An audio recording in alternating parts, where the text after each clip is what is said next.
हरे कृष्णा। आज के श्रीमद् भागवतम कथा में आपका हार्दिक स्वागत करते हैं। श्रीमद् भागवतम के प्रथम स्कंद अध्याय क्रमांक 1 और श्लोक क्रमांक 2 हम कल शुरुआत की थी।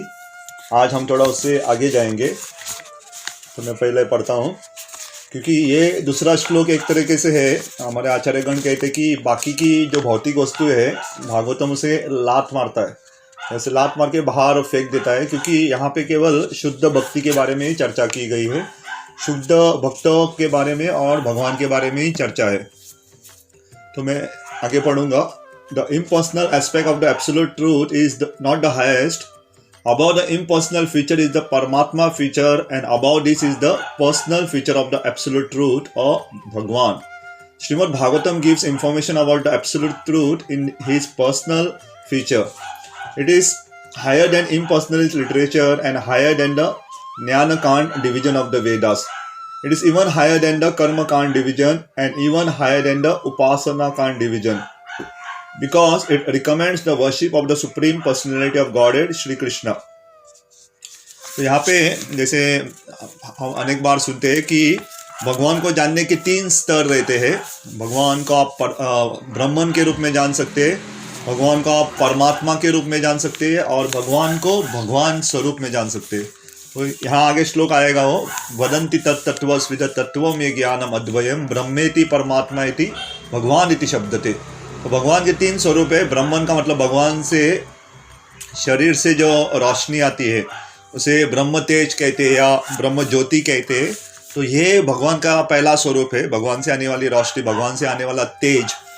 दूसरा, भगवान परमात्मा के रूप में, भगवान सबके हर एक अणु में या हर एक जीवात्मा के आत्मा के पास बाजू में रहते। तो हर एक शरीर में भगवान परमात्मा के रूप में रहते। तो ये भगवान का दूसरा स्वरूप है कि परमात्मा के रूप में सबके शरीर में रहते हो, ना केवल जीवित व्यक्ति के शरीर में, हर एक अणु में भी रहते परमात्मा के रूप में हो। और तीसरा शरीर है, तीसरा स्वरूप है भगवान का, वो है भगवान साक्षात, उनका रूप है श्याम सुंदर रूप है, इसे हम कृष्ण भी कहते हैं। तो ऐसे रूप में ये 3 स्तर है भगवान को जानने के। तो श्रील प्रभुपाद लिखते हैं कि श्रीमद् भागवतम में आपको कौन सा ज्ञान मिलेगा? आपको ब्रह्मन का ज्ञान नहीं मिलेगा, ना तो आपको परमात्मा, उल्टा आपको भगवान का ज्ञान मिलेगा। और जिसे भगवान मालूम है उसे बाकी दोनों चीज़ों का भी ज्ञान प्राप्त होता है। अगर आप समझो, 2-3 उदाहरण देते हैं शास्त्र। एक उदाहरण में दे सकता, सूर्य। यहाँ पे मेरी बाई तरफ से सूर्य आ रहा है, तो सूर्य किरणें जो है, सूर्य प्रकाश जो है, वो भगवान के ब्रह्मन इसके स्वरूप के समान है। अगर आप सूर्य ग्लोब या सूर्य जब देखेंगे बाहर जाकर, सूर्य गोल गोल दिखता है ना, वो भगवान के परमात्मा स्वरूप के समान है। और सूर्य वहाँ पे ग्रह भी है, सूर्य ग्रह या सूर्य देव है, वो भगवान के भगवान स्वरूप के समान है। क्योंकि अगर कोई सोचता है कि ये सूर्य प्रकाश ही सूर्य है, एक तरह से सही है, क्योंकि भगवान सूर्य देव से ही ये प्रकाश आ रहा है, तो वो भी सही है। लेकिन आप ऊपर बाहर जाके देखोगे तो आपको सूर्य गोल गोल दिखाई देगा। और अगर आप सूर्य ग्रह पे जाओगे तो वहाँ पे आपको सूर्य देव भगवान भी दिखाई देंगे। अगर सूर्य देव भगवान के बारे में किसको ज्ञान है, तो सूर्य ग्रह या सूर्य ग्लोब और यहाँ पे जो प्रकाश आ रहा है उसका भी ज्ञान प्राप्त हो जाएगा।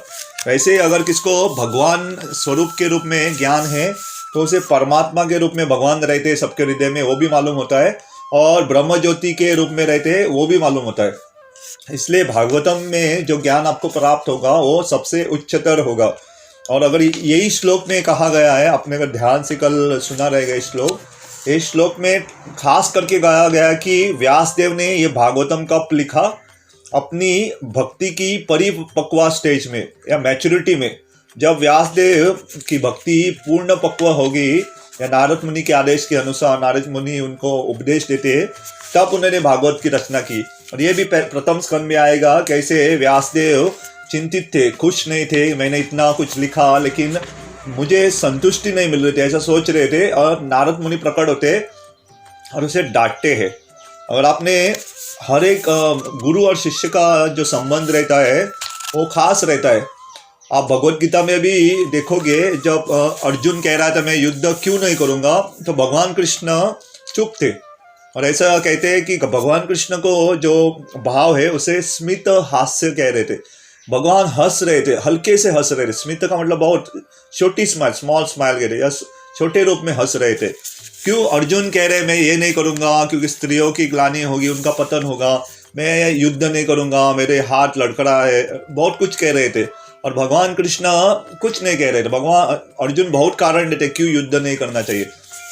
और अर्जुन के कारण सभी शास्त्रों के अनुसार थे, लेकिन ऐसा कहते हैं शास्त्र देश काल और पात्र या काल के अनुसार आपको पालन करने रहते हैं। यहाँ पे जो शास्त्र वेदा के स्वामी जो भगवान कृष्ण स्वयं अर्जुन के सामने थे, तो वो जो कहते हैं वो धर्म हो जाता है। इसलिए धर्म जानना इतना आसान नहीं है। भगवान के मुख से जो वाणी आती है, जो वचन आते हैं, वो धर्म है। तो अर्जुन अनेक कारण दे रहे थे, लेकिन भगवान कुछ नहीं बोले। पहले अध्याय के भगवत गीता में भगवान बोलते ही नहीं।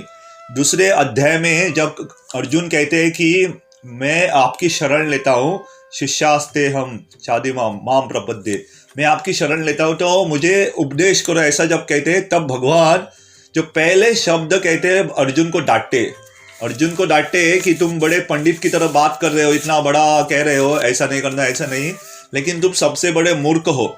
इसलिए जब गुरु रहता है हमें डांटते कभी कभी, क्यों? हमारे अच्छे के लिए डांटते, जैसे भगवान। तो यहाँ पे भी नारद मुनि भी व्यास देव को डांटते, तुमने इतने शास्त्रों की रचना की, तुमने 4 वेदा लिखे, पुराण लिखे, इतिहास लिखे, महाभारत भी लिख दिया, लेकिन आपने ऐसा एक भी ग्रंथ नहीं लिखा जहाँ पे भगवान कृष्ण की स्तुति हो या भगवान की शुद्ध भक्ति के बारे में चर्चा हो। तो ऐसे ग्रंथ की आपने रचना ही नहीं की।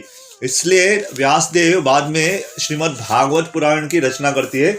यहाँ पे कैतव धर्म है, जो बाकी के धर्म है उसमें यहाँ पे आने नहीं दिया गया। इसलिए ये श्लोक कहते हैं धर्म प्रोजित कैतव। कैतव का मतलब है बाकी के धर्म जो भक्ति के बाहर के, या जिसे भगवान की भक्ति के बिना अगर कुछ कार्य करना, जैसे कर्मकांड है, बाकी के धर्म, उसे बाजू में रख के केवल शुद्ध भक्ति के बारे में यहाँ पे चर्चा है। तो प्रॉपर आगे कहते हैं ये it is even higher than the karma kand division and even higher than the upasana kand. तो ये जो ज्ञान हमें यहाँ पे मिल रहा है, तो ये पहले तो सबसे पहले जो ब्रह्म ज्योति का वगैरह ज्ञान है उससे ऊपर है, कर्म कांड का ज्ञान है उससे भी ऊपर है, ज्ञान कांड का ज्ञान है जो ज्ञान कांड से ऊपर करते उससे भी ऊपर है, उपासना कांड से भी ऊपर है। उपासना में हम कुछ करते हैं और कुछ प्राप्त करने के लिए कुछ करते हैं। तो it recommends the worship of the supreme personality of God A Lord Shri Krishna. In the Karma Kanda, there is a competition to reach heavenly planets for better sense gratification. And there is similarly competition in the Jnana Kanda and the Upasana Kanda. The Srimad Bhagavatam is superior to all of this because it aims at the supreme truth, which is the substance or the root of all categories.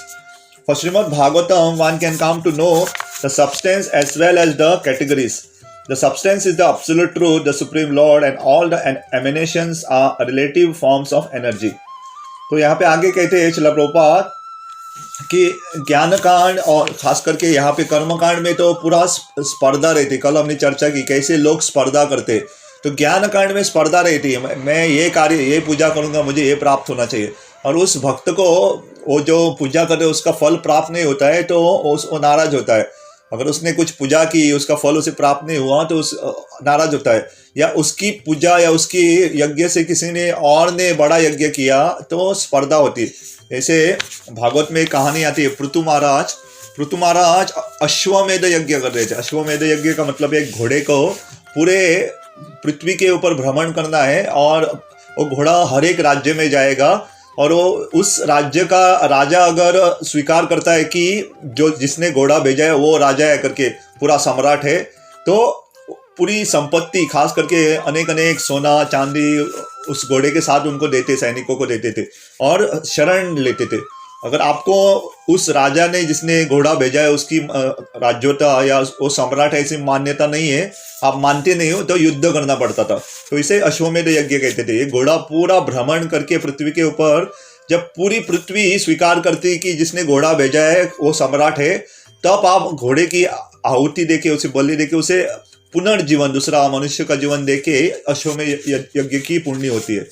ऐसा कहते हैं अगर किसी ने ऐसे 100 अश्वमेध यज्ञ किए तो उसे इंद्र बन सकता है, वो इंद्रदेव बन सकता है। तो पृथु महाराज ने 99 अश्वमेध यज्ञ किए थे और 100वां अश्वमेध यज्ञ कर रहा था। तो इंद्र को ईर्ष्या हुई। इंद्र सोचने लगा अगर 100 अश्वमेध यज्ञ किए तो क्या हो जाएगा, पृथु महाराज ये राजा बन जाए, इंद्र बन जाएंगे। तो इंद्र ने अपने सिपाही को बोल के, अपने पार्षदों को बोल के, और कभी कभी वो खुद आके वो घोड़े को चुरा लेता था। तो इंद्र जितनी बार वो 100वां अश्वमेध यज्ञ करने का प्रयत्न करते थे वो उससे चुरा लेता था। तो बाद में भगवान को स्वयं आके पृथु महाराज को समझाना पड़ा कि आप छोड़ दो, 100 अश्वमेध यज्ञ मत करो, क्योंकि यज्ञ करने का तात्पर्य है, यज्ञ करने का ध्येय क्या रहता है। यज्ञ हम इसलिए करते हैं ताकि भगवान विष्णु संतुष्ट हो जाए। तो यहाँ पे भगवान विष्णु स्वयं आते हैं, पृथु महाराज को कहते हैं कि आप 100वां यज्ञ मत करो। तो पृथु महाराज नहीं करते, वो 99 यज्ञ से ही खुश होते। तो यहाँ पे कर्म कांड में स्पर्धा रहती है, ज्ञान कांड में भी स्पर्धा है, किसको ज्यादा ज्ञान है, किसी को अगर किसी ने और कुछ पढ़ा है। तो ऐसा कहते हैं मुनि ऐसा एक व्यक्ति है। मुनि का तात्पर्य क्या है, वो एक व्यक्ति जो बोल रहा है उससे अलग बोलेगा, उसकी जो धारणा, उसके जो विचार अलग रहेंगे। तो अगर किसी के विचार अलग है दूसरे व्यक्ति से, उसे मुनि कहते हैं। तो मुनि एक साधु की तरह रहते हैं, लेकिन उनकी बुद्धि बहुत तेज रहती है, तो और हर एक प्रसंग को अलग अलग टीका दे सकते हैं, और वो कभी दूसरे का कॉपी नहीं करेंगे, दूसरे जिसने कहा है उसको नहीं दोहराएंगे, उसकी अपनी खुद की एक टीका रहेगी, इसलिए उसे मुनि कहते हैं, और दूसरा कुछ निर्माण कर सकते हैं। तो ज्ञान कांड में भी स्पर्धा है, और उपासना कांड में तो हम जानते हैं, उपासना कांड में तो बहुत स्पर्धा रहती है, क्योंकि किसी की हम उपासना करते हैं, जैसे मैंने कहा अगर वो पूर्ण नहीं होती तो लोग उसकी पूजा करना बंद करते हैं। अगर गणेश जी से कुछ मांग लिया और वो उसने नहीं दिया तो भगवान लोग क्या करें, और किसी के पास, हनुमान जी के पास, हनुमान जी ने भी नहीं दिया और किसी के पास जाएंगे, भगवान कृष्ण ने नहीं दिया और किसी के पास जाएंगे। तो ये उपासना कांड है। लेकिन हम करते हैं वो भक्ति मार्ग में हम कार्य करते हैं, लेकिन हमें इच्छा नहीं रहती कुछ चाहिए, ऐसा चाहिए करके। आगे Srimad Bhagavatam is superior to all of these because it aims at the supreme truth, which is the substance and the root of all categories. क्योंकि भागवतम सबसे बड़ा क्यों है, क्योंकि उस सार को पकड़ के लिए, अगर पेड़ है, पेड़ की जो जड़ है, मूल जो है, तो भागवतम जड़ को पकड़े हुए, और वो क्या है, भगवान की सेवा। तो भगवान को पकड़े हुए, इसलिए श्रीमद् भागवतम बाकी सभी शास्त्रों से ऊपर है, क्योंकि सीधा बोलते हैं कि आप भगवान की भक्ति करनी चाहिए। पहले श्लोक से ही वो बोलते हैं कि आप भगवान की भक्ति करनी चाहिए। दूसरे श्लोक में कहते हैं कि आप बाकी के धर्म को बाजू में रखो, कहते वो धर्म को बाजू में रखो करके। तो भागवतम जो है सीधा बोल देते हैं कि आपको क्या करना और क्या नहीं करना है करके। Nothing is apart from the substance, but at the same time the energies are different from the substance. This conception is not contradictory. Srimad Bhagavatam explicitly promulgates the simultaneous one and different philosophy of the Vedanta Sutra, which begins with the Janmadeva Asya Sutra. This knowledge that the energy of the Lord is simultaneously one with and different from the Lord is an answer to the mental speculator attempt to establish the energy as the absolute. When this knowledge is factually understood, one sees the conception of monism and dualism to be imperfect. Development of the transcendental consciousness grounded in the conception of simultaneously one and different leads one to immediately to the stage of freedom from the threefold miseries. तो यहाँ ये थोड़ा भाग लेंगे हम। तो इस भाग में प्रभुपाद ये अचिंत्य वेदांत तत्व मीन्स भगवान एक है अपनी शक्तियों से, फिर भी भिन्न है। जैसे हमने सूरज का उदाहरण दिया था, हम उससे सीख सकते हैं। सूरज की रोशनी है, प्रकाश जो है सूरज ही है, क्योंकि सूरज से आ रहा है, लेकिन फिर भी सूरज की रोशनी और सूरज के प्रकाश और सूर्यदेव में फर्क रहता है। ये हमें समझना चाहिए कि रोशनी नहीं कह सकते ये सूर्यदेव है करके। रोशनी को हम भोग अर्पण नहीं कर सकते, रोशनी को हम कुछ खिला नहीं सकते, रोशनी का श्रृंगार नहीं कर सकते। प्रकाश को हम नहीं कह सकते कि हम यहाँ टीका लगाएंगे, लेकिन सूर्यदेव को हम ऐसे श्रृंगार कर सकते, टीका लगा सकते हैं, उसे भोग अर्पण कर सकते। तो ये तत्व हमें समझना चाहिए कि भगवान की शक्तियाँ हालांकि भगवान से आती है, लेकिन भगवान से एक है, लेकिन फिर भी भिन्न है। तो साइमल्टेनियस वन और डिफरेंट, यही है अचिंत्य भेदाभेद तत्व, कि भगवान और भगवान की शक्तियाँ एक है, लेकिन फिर भी भगवान का अपना स्वरूप रहता है। जैसे सूर्यदेव और प्रकाश एक है, लेकिन प्रकाश और सूर्यदेव एक नहीं भी है, दोनों सही है। तो ये हमें जानना चाहिए। और प्रभुपाद आगे जाके तीन जो हमारे तो ये मॉनिज्म जो वास्ते भगवान एक है और ड्युअलिज्म जो भगवान अनेक है, उसके ऊपर हमें सही रूप में ज्ञान होना बहुत आवश्यक है। तो भगवान और हम एक नहीं है, जैसे देखा जाए तो भगवान और हम क्वालिटी या हमारी गुण में हम एक रहते, लेकिन संख्या में हम एक नहीं रहते।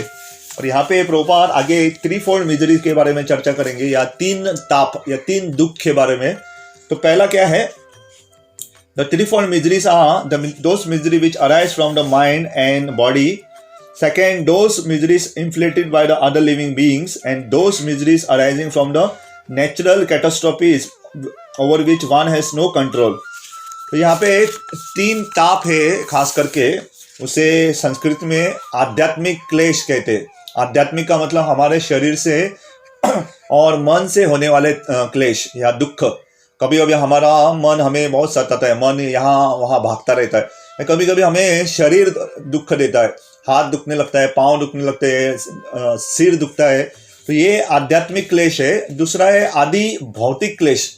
आदि भौतिक का मतलब है दूसरे व्यक्ति से, कोई पड़ोसी आके हमें कुछ कहता है, या कोई हमारे बच्चे या हमारे माता पिता हमारा या कोई कुछ कह देता है, हमें बुरा लगता है।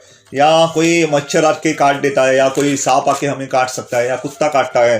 तो ऐसे बाहर से कुछ ऐसे क्लेश आता है तो उसे आदि भौतिक क्लेश कहते हैं। या आपको कंपनी में गए तो बॉस ने आपको कंपनी से निकाल दिया, तो ये भौतिक क्लेश है। और तीसरा क्लेश है, उसे कहते हैं आदि देविक क्लेश। देविक क्लेश का मतलब है जैसे बहुत गर्मी है, बहुत अभी 2 दिन से बारिश हो रही है, चलते चलते मैं मोरजी गए तो आते वक्त बारिश हो गई। तो ये देवी या भगवान से आए हुए क्लेश है, या प्रकृति से आए हुए क्लेश है। या सुनामी आ जाती है, या आपका भूकंप आ जाता है, या अभी हाल ही में लेटेस्ट कोरोना आया हुआ है, ये आदि देवी क्लेश है। तो ये 3 तरह के क्लेश है, ये सृष्टि में रहते हैं। तो Shrimad Bhagavatam begins with the surrender of a devotee unto the absolute person. The devotee is fully aware that he is one with the absolute, and at the same time in the eternal position of the servant to the absolute. In the material conception, one falsely thinks himself the lord of all his service, and therefore he is always troubled by the 3 miseries of life. But as soon as one comes to know his real position as the transcendental servant, he at once becomes free from all misery. As long as the living entity is trying to master material nature, there is no possibility of his becoming servant to the Supreme. Service to the Lord is rendered in a pure consciousness of one's spiritual identity. By service, one is immediately free from material encumbrances. तो यहाँ पे ये श्रील प्रभुपाद गुह्य रहस्य कहते हैं कि अगर किसी को शांति या सुखी रहना है जीवन में, तो ये अगर कोई पालन करता है ना, कि हमें केवल जानना चाहिए कि हम भगवान के एक अंश है, भगवान के एक भाग है, तो ये जानने से क्या हो जाएगा कि हम सुखी हो जाएंगे। और प्रभुपाद खास करके कहते कि हम जान जाएंगे कि भगवान स्वामी है और हम उनकी सेवक है, और हमारा कर्तव्य क्या है? भगवान की सेवा करना। शास्त्र में श्लोक आता है, जीवेर स्वरूप होए कृष्णेर नित्य दास। सभी जीवात्माओं का जो स्वरूप रहता है, हमारा जो कर्तव्य क्या है? कृष्णेर नित्य दास, भगवान के दास होना, ये हमारा कर्तव्य है। अगर ये कोई जान लेता है ना, तो आराम से संतुष्ट हो जाता है, आराम से सुखी हो जाता है। जैसे मैंने कल भी उदाहरण दिया था, 2 दिन पहले भी उदाहरण दिया था कि जो विमान जा रहा था, वहाँ पे विमान हिलने लगा और वहाँ पे एक लड़की बैठी थी और वो शांत थी, क्योंकि उसका पिताजी पायलट था, वो विमान चला रहा था। उसे पूर्ण विश्वास था कि उसका पिता मुझे कुछ हानि होने नहीं देगा। वैसे ही हमारे जो पिता है, हम उनके अंश है, और हमारा कर्तव्य क्या है? अपने पिता की सेवा करना है। तो ये अगर किसी को ज्ञान हो जाता है तो वो सुखी हो जाता है। और श्रीमद् भागवतम में ये ज्ञान भर भर के दिया गया है। भर भर के कहते हैं कि भगवान ही हमारे पिता है, हम उनके अंश है, हम उनके सेवक है, हम उनके दास है करके। Over and above this, Srimad Bhagavatam is a personal commentation on the Vedanta Sutra by Sri Vyasadeva. It was written in the maturity of his spiritual life to the mercy of Narada. Sri Vyasadeva is the authorized incarnation of Narayan, the personality of Godhead. Therefore, there is no question as to his authority. He is the author of all other Vedic literature, yet he recommends the study of Srimad Bhagavatam above all others. तो यहाँ पे 2 चीज कही गई है। पहले तो व्यासदेव जी के बारे में कहा गया कि भागवत की रचना उन्होंने अपने गुरु नारद मुनि के आदेशानुसार अपनी स्पिरिचुअल या आध्यात्मिक प्रगति जब हुई तब परिपक्व स्थिति में उन्होंने किया गया है। दूसरा वहाँ पे कहते हैं कि जो व्यासदेव, हमें जानना चाहिए कि व्यासदेव कोई साधारण व्यक्ति नहीं है, व्यासदेव स्वयं भगवान के अवतार है। भगवान के अलग प्रकार के अवतार रहते हैं, बहुत प्रकार के अवतार रहते हैं। तो एक प्रकार का अवतार जो भगवान के रहते हैं उसे कहते हैं शक्त्यावेश अवतार। तो शक्ति आवेश, शक्त्यावेश कहते हैं। तो शक्ति आवेश का मतलब क्या है? भगवान किसी को शक्ति देते हैं ताकि वो कुछ बड़ा कार्य कर सके। तो ये शक्त्यावेश अवतार व्यासदेव जो है, खास करके जो हमारे शास्त्र स्मृति या हमारे मन में थे, हमारे बुद्धि में थे, उससे लिखित रूप में लिखने के लिए व्यासदेव आए। तो व्यासदेव कौन है? व्यासदेव ऐसे व्यक्ति है जो शास्त्र को, जो केवल वाणी के माध्यम से थे या ध्वनि के माध्यम से थे, श्रुति स्मृति में रूप में थे, उसे लिख के रखेंगे। तो या आपको सिंपल कहेंगे कि ऑडियो को वो टेक्स्ट फॉर्मेट में, ऑडियो टू टेक्स्ट करते हैं, जो ऑडियो था उसे वो टेक्स्ट फॉर्मेट में लिख के रखेंगे ताकि बाकी के जो आने वाले जीव है, खास करके कलयुग के जीव, हम भूल जाते हैं, हमारी स्मृति बहुत कम है, हमारी याददाश्त बहुत कमजोर रहती है, इसलिए हम वो पढ़ सके। तो व्यासदेव, तो उनका व्यास एक पदवी है। जैसे कोई कहता है चीफ मिनिस्टर, तो चीफ मिनिस्टर एक पदवी है, लेकिन चीफ मिनिस्टर का भी नाम रहता है। अभी हमारे गोवा के चीफ मिनिस्टर का नाम है डॉक्टर प्रमोद सावंत। तो चीफ मिनिस्टर एक पदवी है, वैसे व्यास एक पदवी है और व्यासदेव का नाम है। तो हमारे ये शास्त्रों की रचना करने वाले व्यास का नाम है कृष्ण द्वैपायन व्यास। कृष्ण का मतलब क्या है? उनका रंग कृष्ण जैसा था, सावला था। द्वैपायन का मतलब क्या है? व्यासदेव का जन्म, ये व्यासदेव जो है पराशर भट्ट या पराशर मुनि और सत्यवती के लड़का है, सत्यवती के बेटे हैं दोनों के। और उनका जन्म कहाँ हुआ था? द्वीप, द्वीप का मतलब एक आइलैंड में हुआ था, क्योंकि पराशर और सत्यवती जब बोट में जा रहे थे तो उनको व्यासदेव की प्राप्ति होती है।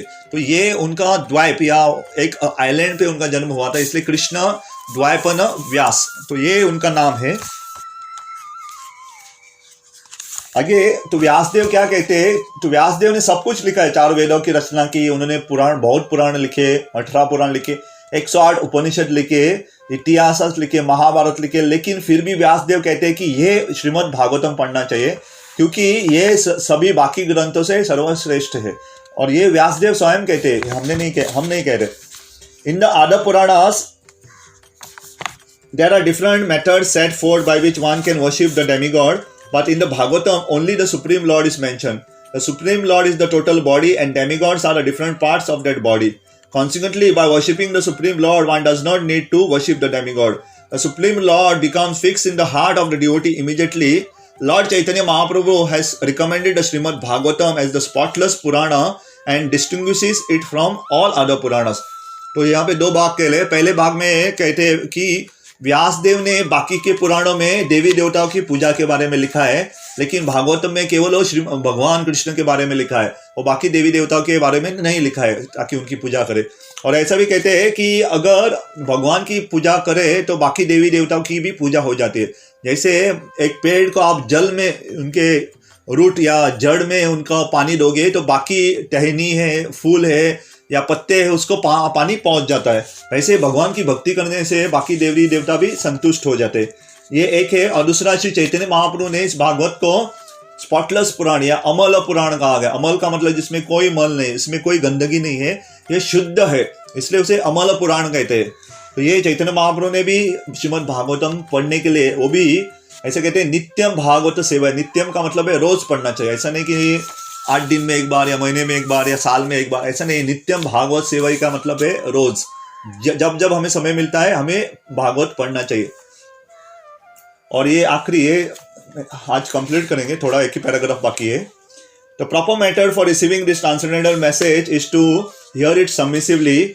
A challenging attitude cannot help one realize this transcendental message. One particular word is used herein for proper guidance. The word is Sushrushu. One must be anxious to hear this transcendental message. The desire to sincerely hear is the first qualification. तो अगर हमारे भागवतम में कैसे सुनना है इस श्लोक में दिया गया है। तो 2 चीज़ कहते हैं। पहले तो हमें नम्रता से भागवतम सुनना चाहिए। हमें भागवतम या भागवत जो बोल रहा है उसे चैलेंज करके या उसको प्रतिकार करके नहीं सुनना चाहिए। ऐसा नहीं करना चाहिए कि आप कह रहे हो सही है या नहीं, तो ऐसी भावना से नहीं सुनना चाहिए, चैलेंजिंग एटीट्यूड से नहीं सुनना चाहिए। और दूसरा है कि शुश्रूषु कहा गया है कि आपको अटेंटिवली सुनना चाहिए, कि आपकी उत्सुकता होनी चाहिए कि कब मैं भागवत सुन जाऊंगा। अगर ऐसी आपकी उत्सुकता है, आप ध्यानपूर्वक सुन रहे हो, तो भागवत सुनने का सही में आपको लाभ प्राप्त होगा। या तो ये पहला कि अगर हम प्रामाणिक रूप से भागवत सुन रहे हैं तो ये हमारा पहला गुण हो जाता है भागवत सुनने का। और ये लास्ट पैराग्राफ लेता हूं मैं। Less fortunate person are not at all interested in hearing this Shrimad Bhagavatam. The process is simple but the application is difficult. Unfortunately, people find enough time to hear ideal social and political conversation, but when invited to attend a meeting of devotees to hear Srimad Bhagavatam, they suddenly become reluctant. Sometimes professional readers of the Bhagavatam immediately plunge into the confidential topics of the pastime of the Supreme Lord, which they seemingly interpret as sect literature. Srimad Bhagavatam is meant to be heard from the beginning. Those who are fit to assimilate this work are mentioned in this sloka. One becomes qualified to hear Srimad Bhagavatam after many pious deeds. The intelligent person, when thoughtful discretion, can be assured by the great sage Vyasadeva that he can realize the Supreme Personality directly by hearing Srimad Bhagavatam. Without undergoing the different stage of realization set forth in the Vedas, one can be lifted immediately to the position of Paramhamsa simply by agreeing to receive this message. तो ये अंतिम paragraph में श्रील प्रभुपाद लिखते हैं कि जो भाग्यशाली लोग हैं वो श्रीमद् भागवतम सुनने की इच्छा रखते हैं, और ज़्यादातर लोग भागवत सुनने की इच्छा नहीं रखते। बहुत लोग हैं बाकी के समाज में जो क्या हो रहा है, राजकारण या समाज में खेल चल रहा है, उसके बारे में चर्चा हो तो लोगों को बहुत उत्साह आता है। लास्ट टाइम मैं मापसा आ रहा था, मापसा में हमारे ये रहते हैं ना, कार्निवल या रमाट भी रहते हैं, हमारे शिग्मा उत्सव रहता है। तो अगर आप देखोगे हजारों की संख्या में लोग आते हैं, और हमारा वही मापसा में कार्यक्रम होता है हरे कृष्णा का सत्संग, वहाँ पे एक 100-150 के करीब लोग आते हैं। लेकिन वही आप बाकी जगह और कुछ चल रहा है या ऑर्केस्ट्रा चल रहा है तो हजारों की संख्या में लोग आएंगे। तो लोगों को श्रीमद् भागवतम सुनने की इच्छा नहीं रहती है, तो ये बहुत दुर्भाग्य की बात है। लेकिन अगर कोई भाग्यशाली व्यक्ति है तो वो श्रीमद् भागवतम सुनना पसंद करता है। तो ये श्रीमद् भागवतम किसके लिए? ये शुद्ध या खास करके जिसकी चेतना शुद्ध हुई है ऐसे लोगों के लिए है, ताकि हम भगवान की भक्ति करें और हमारी जो चेतना है, हमारे कॉन्शियसनेस को और ऊपर उठाए, और ताकि हम भगवान की अच्छी तरह से सेवा कर सके। तो अंतिम पड़ाव में अगर ये परमहंसा स्तर कहते हैं उसे, केवल भागवत का रोज कोई पठन करता है ना, उसे अंतिम परमहंसा स्तर पे भी पहुंच सकता है। परमहंसा स्तर क्या है? वो शुद्ध भक्ति का स्तर है, जहाँ पे हम हमारे भौतिक इंद्रिया या हमारे भौतिक अवगुण, जो हमारी बुरे आदतें हैं या हमारे काम क्रोध मद मोह मत्सर, ये हमें सताते नहीं। तो ये परमहंसा स्तर है। तो केवल भागवत पढ़ने से, पठन करने से हमें परमहंसा स्तर पे पहुंच सकते हैं। तो आज ये दूसरा श्लोक हमने किया है। तो कल का जो श्लोक है या तीसरा श्लोक है, भागवतम का सबसे रसीला श्लोक कहते हैं। अगर कल हम देखेंगे कौन सा श्लोक है, सुंदर, क्योंकि ये सीजन भी है, आम का सीजन है, आम के बारे में या फल के बारे में उनकी चर्चा की गई है। तो यहाँ पे मैं रुकता हूँ। तो अगर किसी को कुछ प्रश्न है तो पूछ सकते हैं। तो मैं पॉज कर रहा हूँ।